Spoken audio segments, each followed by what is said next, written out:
Here we are. Hello, ladies and gentlemen. Welcome to Lounging with Lisa, the video series that has me lounging while coming at you with thoughts today here on the Thursday edition of Mondays with Mick. Hi, Mick. Hi.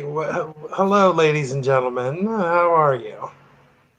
Okay, Mick has a special show in store for us today, and I have some show and tell. I might have to go throw something on over my bare arms. It's getting chilly. Okay, well, do you want to do a show and tell right off the bat? No, I'm going to give you the full screen and just run in and throw something over. Okay, but I'm not going to say anything good till you get back. Okay. Okay. Hi. Hey, loungers. Hey, loungers with Lisa. How you doing? Yep, here I am, just talking about whatever the heck I want to talk about. What do I want to talk about? Jellyfish, politics, religion, Conneaut Lake. I was just at Conneaut Lake, and it's beautiful down there. There's nice fall colors on the, across the lake, and it was very nice. It was summery today. It was all upper 70s today. Beautiful weather. Everything was nice. Hi. Oh, you're still muted.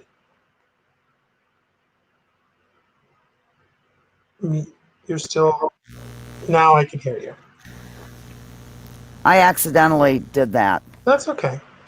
Okay, I was saying I went out in the sun today for like 45 minutes. I let Bernadette out. She's been dying to get out lately, and I let her out. Let's make sure our volume's okay and such. Okay. It is. We just leaped into this wildly, ladies and gentlemen. We toyed with the idea of going live. As a surprise. Because I want to test out my live chat. Last time I went live, the chat didn't show up live in the after the live gig when it goes up video.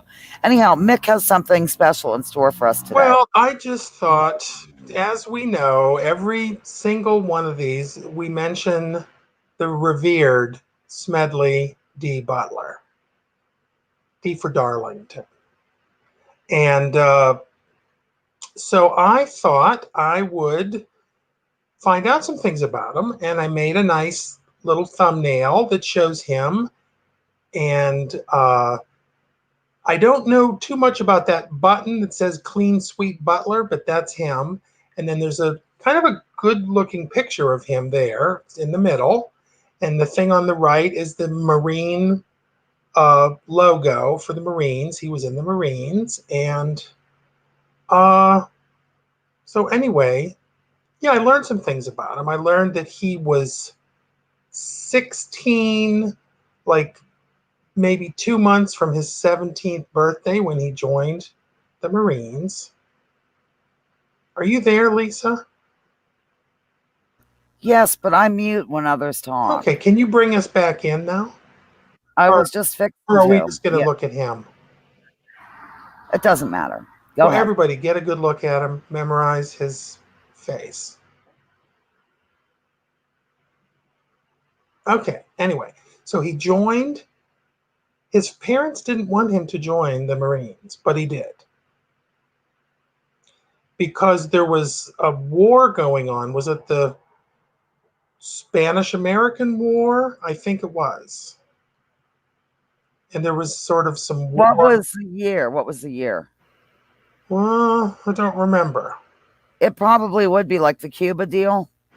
Maybe, but he was in a lot of different wars. He was in the Spanish-American War. He was in the war in Mexico. He was in China. Right, China. He was in the Philippines. He was in Cuba. In fact, he led some sort of military operation in what's that place in Cuba where we tortured prisoners? Guantanamo. Yeah. He was there before the prisoner torture started. He was involved. He was heavily decorated, heavily. I mean heavily. Actually, he was the most decorated Marine ever. And when he was in the Marines, he went from just joining to becoming a general. So he went right to the top. I have some quotes from him. I just got them right now. Okay, let's hear them. Do you want me to go ahead and read some? I'll just read this, okay? Yeah.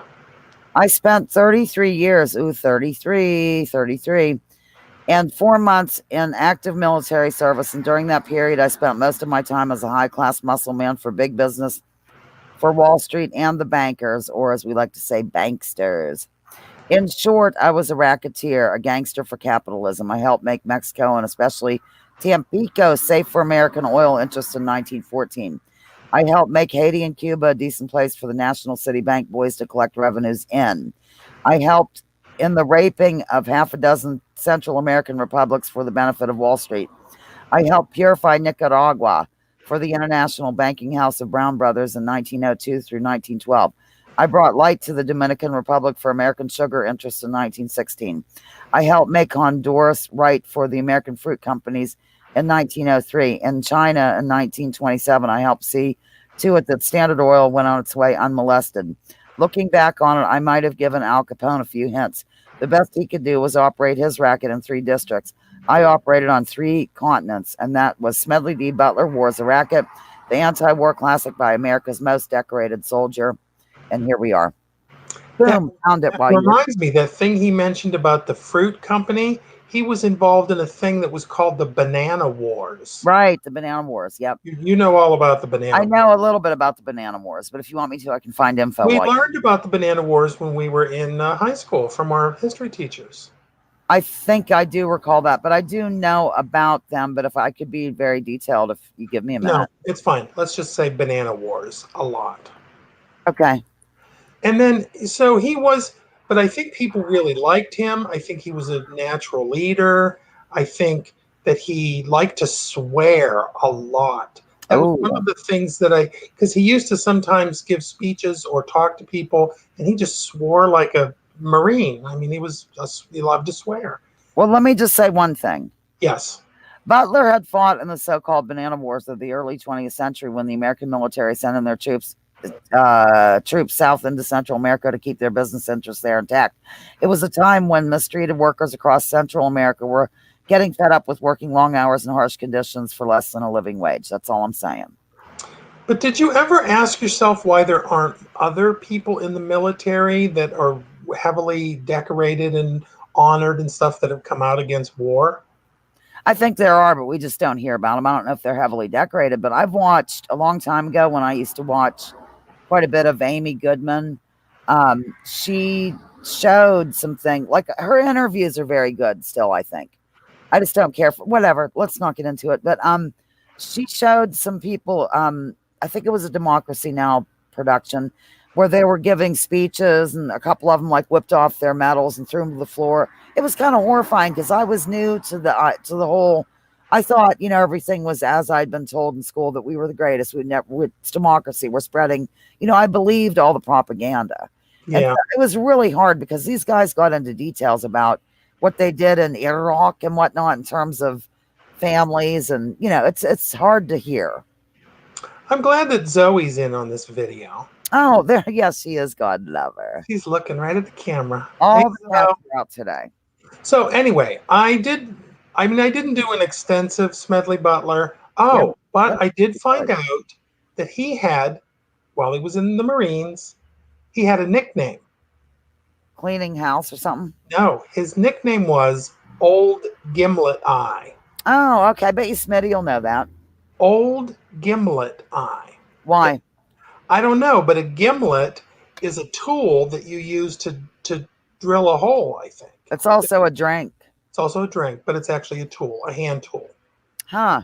So anyway, that's interesting, I think. I also found a colorful story about him. Apparently, he had a giant, from his neck to his waist, tattoo on his chest of the Marine logo, and which shows the earth and an eagle and an anchor and a thing.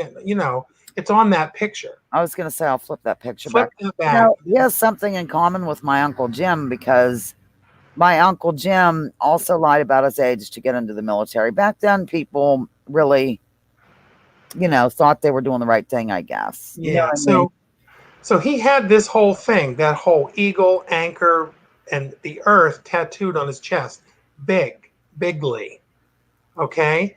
And apparently during one of his many dangerous warfare situations he was in, he got shot or kind of grazed in the chest area, and he made a joke about how it like shot the feather off the eagle or something. He made some light of it, but yeah. That's so cute that you did Smedley Butler research. And he was born in Pennsylvania. I did know that. He's a fellow Pennsylvanian. Yeah. Somebody else was And born here when that he got out of the service, he was very well known. I mean, people knew about him, and he was hired to help enforce laws. Like it was also during Prohibition, I think. So that would have been in the 20s, maybe. Okay. Do you remember when Prohibition was? Was the early 20s?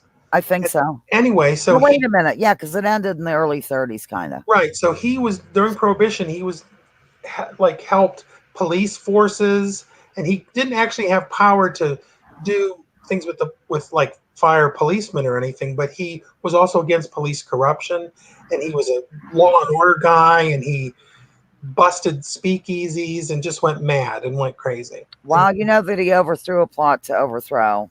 God, he thwarted. Is that the right word? Thwarted a plot to kill Woodrow Wilson, but there is some debate Wait, as to overthrow. I don't know about that. I was talking about to overthrow FDR. Oh, was it? Well, Yeah, there was. But there's some question as whether that was a real plot or not. Yeah, the question is it was, but FDR just didn't press the issue. You have secret information about No, I that? don't have secret information about it. I learned about it actually on Tom Hartman, believe it or not, one of my stepping stones. I'm not your stepping stone. I don't know that we can believe Tom Hartman about everything. Well, I know, but I'm saying, yeah, the thing is, if you look into it, a little bit at all, the Are you reason. talking conspiracy-ish? No, I mean, there was a conspiracy to overthrow him, but who would have the best interest to keep that shut up? A couple of people. FDR, so he didn't look weak, even though they did have some congressional hearings, but it just didn't go as far as it should have. And the banksters and whatnot that wanted to carry out the plot. It's all bad. It's hideous. Okay, now let's move on to show and tell. Okay, and he also got another job after that with another police force, and he died in 1940. God bless him. Yeah, right. And Oh, he was warning. He died at 58 or 56 or 50. Younger than me. I've outlived him. I'm 56. You've outlived him. Okay, let's change the subject to leggings. Sure. What do you know about leggings? I've done videos in the past where I mentioned that I just, can't imagine wearing leggings, and it just seems odd to me to wear leggings, but I think I'm going to wear leggings. To keep your legs warm? Yeah. I even looked up videos. How do you wear them? What do you do with them? I mean, Janet wears hers under her skirt. Do you remember the 80s when leggings were enormously popular? Weren't those stirrup pants? I think there's a difference. No, they were like leggings. They were like pull-on knitted leggings. Did they have feet or not? No, they just went from your ankle to your knee, I think. I don't know, but whatever it is, they're back. And of course, now what kind of leggings are you talking about? The ones that, they're leggings. People will know what I mean. So they just come from your knee to your ankle? No, they go from I'm sticking my foot up, from your ankle clear up. They're like to your waist, but they're like real tight on you. Like, oh, the full lower body leggings. Yeah. And actually, Amy has a new shipment down there, and they have warmth in them. And so I'm going to have to wear something cool tomorrow. It's going to be 76 again. Well, yeah. Get some leggings. Leggings, like dance wear leggings. I think I'm going to be getting leggings.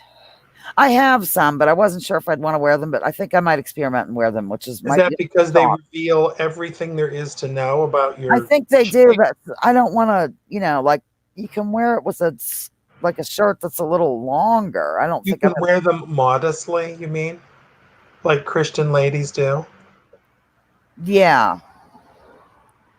I went to a pool party in 1983 in Florida. Oh, who didn't? With a church group, and everyone was warned, or not warned, kind of advised gently yet effectively to dress modestly for the pool party. I think you told me about this before. Yeah. How do you dress modestly for a pool party? Then this? You don't show your knockers, apparently. I don't mean your knockers. I mean one's knockers. I mean, mine are shown far and wide. I guess bikinis would be considered to be immodest. Taboo, strictly Yeah. taboo. And for guys, I guess anything that's just a regular bathing suit would be fine. Probably No, a Speedo would be. I was going to say not a Mark Spitz bathing suit. Remember No, his?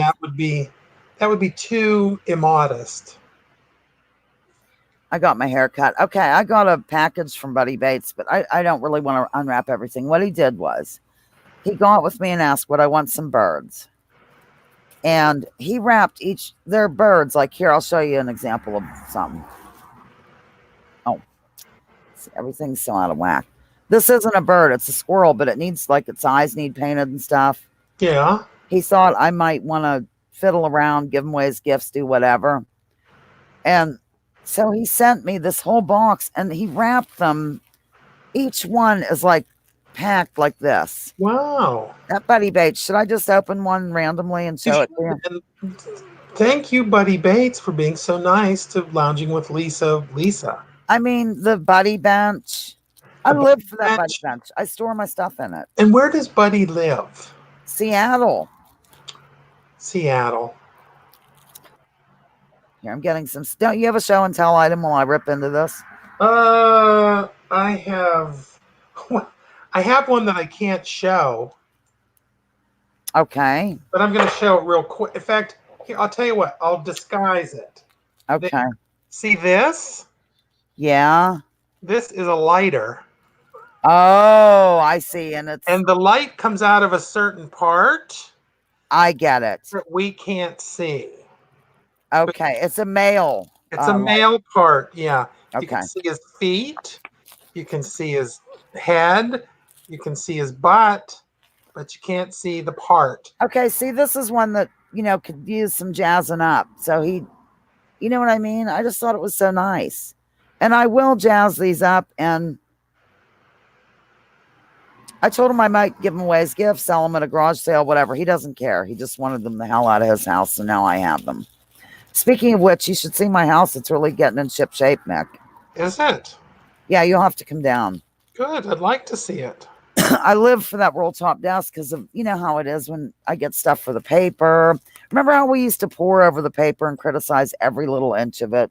Yeah, that was fun. Tell the viewers that. We used to pour over every inch of the paper and wildly mock the things that were there. Yeah, especially the exclamation points. The excessive use of exclamation points. They're still being done when a certain person designs ads. Mm-hmm. It's not Tom or me. Oh my God, I'm going to tell on you. Mick used to work at the, I didn't shut off my notifications. Mick used to work at the newsroom and he did the graphic design. Well, whatever, designed ads. And so David, the boss, wanted him to, there was a bulk store in town and he wanted Mick to make the ad digital. For some reason, Mick copied it over in the original way, which was, I'm not making this up, ladies and gentlemen. There was an exclamation point after every product listed. And the most basic things you'd find at a bulk store, like sugar, exclamation point, flour, exclamation point, baking goods, exclamation point. We counted like 38 or something. Yeah, it was funny. And you went ahead and did it that way instead of maybe changing it. And I was mad at you. It would have been something you wanted me to do. Like, let's take out a few of the 16 exclamation points from this ad. Yeah. And you didn't do it. No. And then you turned to me one day at the Laughing Duck. I miss that place. I do too. That was fun. It was a used bookstore, some new, and they had a coffee shop in the back, and you could smoke cigarettes and drink coffee. All right, and read a book. Oh, you turned to me and said, this isn't really good to go over the paper like this every week. It's sort of bad. It's not good. And so we stopped. I fondly remember the Laughing Duck. It was fun. It was like a little community there. I lived for it. I mean, that was my first, I started the paper and there it was. It was my first column I wrote was about that. It was like a hangout. It was like a place. But toward the end, though, it did get kind of odd. Yeah. Like There was no heat in the place. Yeah, and they broke up. Yeah, well, they broke up early, actually. They probably broke up in the first year. I think so, yeah, and so it made for an uncomfortable situation. But it wasn't about the breakup, it was about the lack of normal amenities in Amenities. a building, like heat in the Yeah. winter. Yeah. Yeah, it got kind of strange, but it was a really cute deal. Oh, I sorry, I moved the computer. But it was Hey, fun to go over there and have coffee, and the owner was super nice, and I don't know, just a lot of nice things about it. I went horse riding with one of the two ladies. She rode Eve, I rode Joe. Hey, I want you to tell me what mountain this is. It's in New Hampshire. It's Mount Katahdin. Mount Washington. I still have the stuff up from the game on Sunday. Okay. Is this a crow or a raven? That is a raven. Good, because I did it and then I wasn't sure. One more. Two more. Who is this Canadian songstress, Academy Award winning, whatever? I don't think she won an Academy Award. God, I don't know who she is. Activist, blah, blah, blah. Buffy St. Marie. Is that Buffy St. Marie? Mm-hmm. I like this. Give me another one. Okay, this is a Lounge of Fortune style question. You two could join in on the fun on Sundays, ladies and gentlemen. Okay. 12:30 Eastern. All right. Okay, no vowels, and I don't make spaces or whatever. What does that say? Bliss, cloudy, Sessions, favored, clear. Favorite, clear.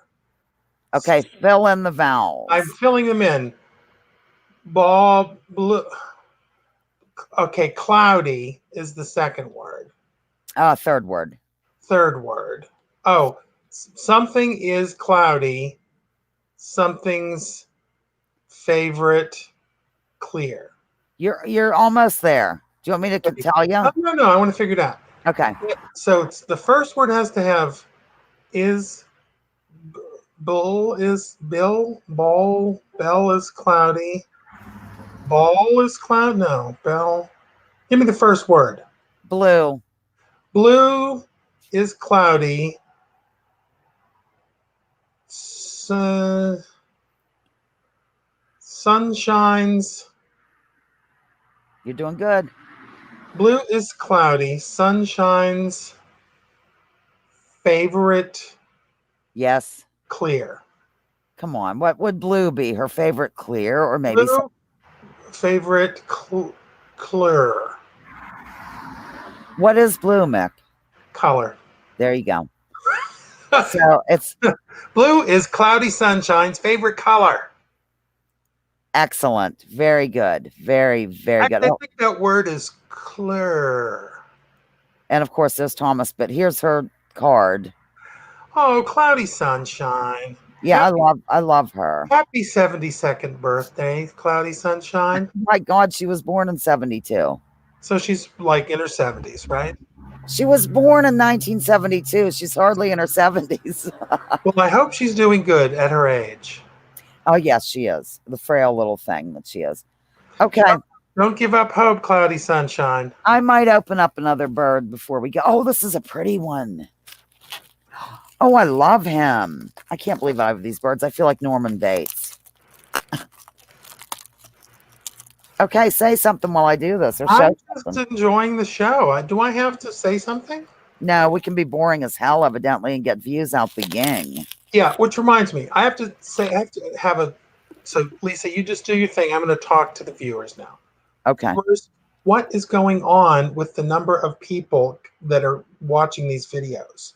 The number should be higher. Okay, so each one of you need to duct tape a friend to a chair and force them to watch videos every time they're on, because she hasn't had enough people watching these, and she's threatening to shut the whole thing down and set her camera on fire if we don't get some more viewers. So actually, let me interject. You and I had totally good views, 80 something.